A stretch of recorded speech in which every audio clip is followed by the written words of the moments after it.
Ukraine யுத்தத்தோட இறுதி கட்ட வெற்றிய ரஷ்யா அடைஞ்சிருச்சுன்னே சொல்லலாம். ஏன் அப்டின்னா, டொன்பாஸ் பகுதிய பொறுத்தவரை இறுதியா இருந்த ஒரே ஒரு நிலப்பரப்பு நோவாசில்கா. அந்த பகுதிய இப்ப ரஷ்ய ராணுவம் கைப்பற்றிருச்சு.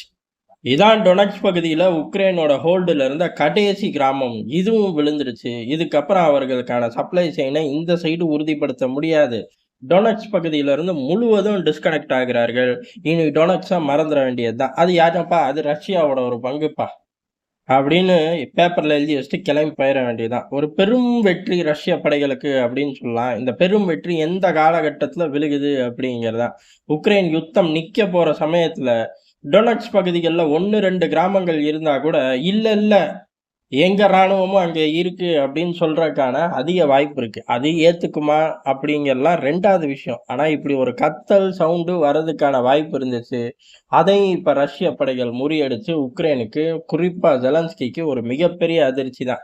என்ன அப்டின்னா, பக்முத் பகுதி பொறுத்தவரையும் விழுந்துரும் அப்படின்னு சொல்லும்போது, இல்ல இல்ல அத தக்க வச்சு நான் ரஷ்ய படைகளுக்கு அதிர்ச்சி குடுத்து, அங்க இருந்து ஒட்டுமொத்த ரஷ்யர்களையும் விரட்டுறேன்னு அவர் எவ்வளவோ யாரு சொல்லியும் கேட்காம எவ்வளவோ எஃபோர்ட் போட்டாரு. அந்த குருட்டுத்தனமான எஃபோர்ட்ட ஏன் போட்டாருன்னு தெரியல. அந்த மாரி எஃபோர்ட்ட டொனெட்ஸ்க் பகுதிகள்ல போட்டிருந்தா கூட, கடுமையான போராட்டம் தப்பிச்சுச்சு, பொழச்சுச்சு அப்படின்னு ரஷ்யா கைப்பற்றிருச்சுன்னு சொல்லலாம். ஆனா அந்த அளவுக்கு ஒட்டுமொத்த ரிசோர்ஸஸையும் வந்து கொட்டி ஒரு 10 நாள் தாக்கு பிடிச்சிருந்தா, ஜெலன்ஸ்கிய உண்மையிலேயே பாராட்டலாம். ஆனா அப்படி நடக்கல. காரணம் என்னன்னா, அந்த பகுதிக்கு என்ன ஒரு ஹோல்டு தேவையோ அந்த பகுதிக்கு எவ்வளோ வீரர்கள் தேவையோ, அத மட்டும் தான் உள்ள பம்ப் பண்ணார்கள். என்டயரையும் தூக்கி ரிசோர்ஸஸ போட்டுருக்கணும். ஏன் அப்புட்ன்னா, டொனெட்ஸ்க் பகுதிகள்ல இன்னமும் நாங்க இருக்கிறோம் அப்படின்னு ஃபுட் பிரிண்ட்ஸ் இருக்குன்னு காட்டக்கூடிய அருமையான சந்தர்ப்பம். உக்ரைன் ராணுவம் விட்டுருச்சு. ஜெலன்ஸ்கி விட்டுட்டாரு. பெரும்பாலும் ஜெலன்ஸ்கி செய்யறது பூரா கூமுட்டத்தனமான ஸ்ட்ராட்டஜி அப்படிங்கிறனால, இதுல ஒண்ணும் பெரிய ஆச்சரியம் இல்ல. ஆனா இப்படி கைப்பத்தி ரஷ்ய கொடி பறக்குது. ரஷ்ய டெலகிராம் சேனல்கள் ஃபிளாஷ் பண்றார்கள். அதே செகண்ட் பெரும்பாலும் இந்த மாரி இறுதி வெற்றி அடையும்போது ஒத்துக்க மாட்டார்கள். "இல்ல, இல்ல இன்னமும் நாங்க அங்க இருக்கோம். பார்க்குறியா?" அப்படிம்பார்கள். அப்புறம் 10 நாள் கழிச்சு, "நாங்க பின்வாங்கிட்டோம். எதுக்கு? திருப்பி முன்னேற" அப்படின்னு ஜெலன்ஸ்கி ஸ்டேட்மெண்ட் சொல்லுவார். அந்த மாரி ஏதாச்சும் சொல்லுவார்களா அப்படின்னு எதிர்பார்த்தா, அண்ணன் ஜெலன்ஸ்கி ஆஃப். சத்தமே இல்ல. ஆனா ஜெலன்ஸ்கிக்கு தம்பி உக்ரைனுக்குள்ள ஒருத்தர் இருக்காரு. யாரு அப்டின்னா, உக்ரைனோட உளவு பிரிவு தலைவர். அவரு சொல்லிட்டாரு வாய தொறந்து. என்ன ஒத்துக்கிட்டாரா அப்படின்னு கேட்டா, ஒத்துக்கிறாரு, ஒத்துக்கலைங்கிறது தேவையே இல்ல. ரஷ்ய கொடி பறக்கக்கூடிய ஃபுட்டேஜஸ் ஒட்டுமொத்த உலகத்திலயும் வைரல் ஆகிட்டு இருக்கு. இவரு சொன்னது என்ன அப்டின்னா, பேச்சுவார்த்தை நடக்கிறதெல்லாம் ஒரு சைடு போகட்டும். யுத்தத்துக்கு பேச்சுவார்த்தை நடக்கிற வரையும் அமெரிக்க ஆயுத சப்ளை குறையாம குடுக்கணும்.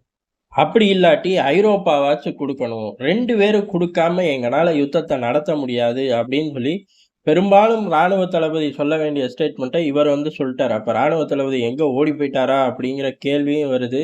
அதே சமயம் இவர்கள் கிட்ட ஆயுதங்களே இல்ல. இருந்த ஆயுதங்கள எல்லாம் கொண்டு போய் ஒரே பகுதிகள்ல 10, 11 நாள் கொட்டுனதுக்கப்புறம், பயபிள்ளைகள்ட்ட ஒண்ணுமே இல்லையாட்டுக்கு, பெரிய அளவு பகுதிகள் கைவிட்டு போம்போது, ஆயுதங்கள் எங்கேயாச்சும் குடுங்க அப்படிங்கிறார்கள். ஒருவேளை இந்த பக்கம் ஆயுதங்கள் பெரிய அளவு 0 ஆன அப்பாடு நம்ம பேச்சுவார்த்தைய ஆரம்பிச்சோம்னா, பயப்புள்ளைங்க எதிர்க்கிறக்கு ஒண்ணுமே இல்லையே! துப்பாக்கில டோட்டாவே இல்லையே! சரண்டர் ஆக வேண்டியது தானே! அப்படின்னு வந்து நின்றுவாய்ங்கன்னு எதிர்பார்க்கிறார்களோ என்னமோ! ஏன் அப்புட்ன்னா, இவ்வளவு பயங்கரமா களத்துல அக்ரஸிவா ரஷ்யா மூவ் பண்ணிக்கிட்டு இருக்கு. அமெரிக்காவ பொறுத்தவரையும் சந்திப்பு அப்படிங்கிறது தீவிரமா ஏற்பாடு பண்றார்கள். வெளிப்படையாவும் சரி, மறைமுகமாவும் சரி. ஆனா, சந்திப்பை இறுதி செய்ய மாட்டேங்கிறார்கள். இந்த இடத்துல தான் அமெரிக்கா, ரஷ்யா அப்படிங்கிற இருபெரும் அரசியல் உரச ஆரம்பிக்குது. அது ஆபத்தாச்சே அப்படின்னு கேட்டா, அது ஐரோப்பாவுக்கு தான் ஆபத்து. அதனால நம்ம ஜாலியா வேடிக்கை பார்க்கலாம்.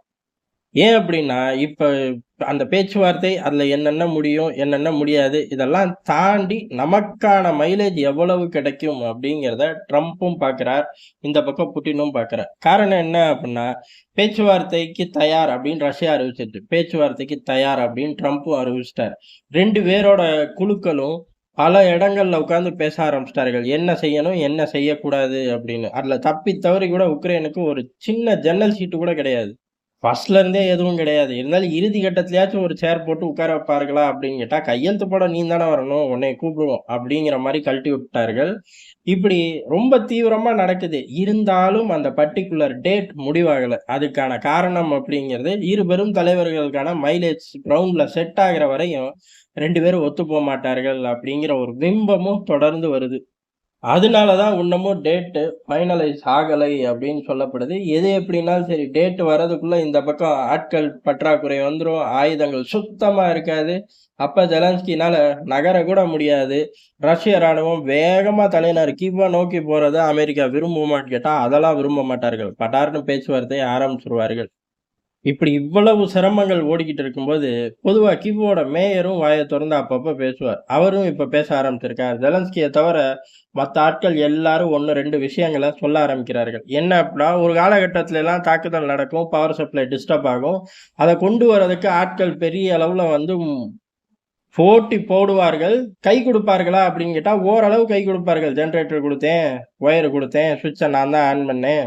இருளுள் முழுகிய உக்ரைனை வெளிச்சத்துக்கு கொண்டு வந்தோம் 24 மணி நேரத்தில் அப்படின்னு சொல்லி பிரிட்டன்லாம் அறிக்கை விடும். 24 மணி நேரமா அப்படின்னு கேட்டா 24 நாள் ஆயிப்போச்சு.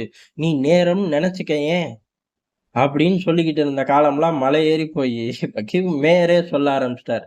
ஏய் பேச்சுவார்த்தையெல்லாம் ஒரு பக்கம் இருக்கட்டும். எங்களுக்கு ஒட்டுமொத்தமா பவர் சப்ளை எதுவுமே கிடையாது. ஆனாலும் வெளிச்சமாவே இருக்கு. அதுக்கு காரணம் என்ன அப்படின்னா, ஒரு இடம் விடாம தொடர்ந்து ஆளில்லா விமானத்த வச்சு தாக்குறார்கள். அந்த வெடி விபத்தோட வெளிச்சம் அப்படிங்கிறது பல பகுதிகள்லயும் தொடர்ந்து இருக்கு.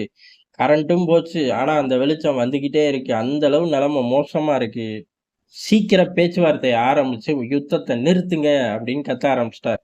ஜெலன்ஸ்கி செய்ய வேண்டிய வேலைய ஆளாளுக்கு கையில் எடுத்து செய்ய ஆரம்பிக்கிறார்கள். ஜெலன்ஸ்கிய பொறுத்தவரையும் என்ன பேசினா அடி விழுகும், அடி விழுகாதுங்கிற கால்குலேஷன நோக்கி அவர் போயிருக்கிறதுக்கு தான் அதிக வாய்ப்பு இருக்கு. அதனால தான் இவ்வளவு சத்தம் இல்லாம இருக்காரு. எது எப்படியோ ரஷ்யா, உக்ரைன் யுத்தம் முடியறதுக்கான நாள் குறிக்கப்பட்டிருக்கு. அந்த நாள் நீ குறிக்காம போ அப்படின்னு சொல்லி ரஷ்ய படைகள் தொடர்ந்து பல பகுதிகள கைப்பத்திக்கிட்டு வருதுங்கிறது தான் எதார்த்தமான உண்மை. நன்றி, வணக்கம்.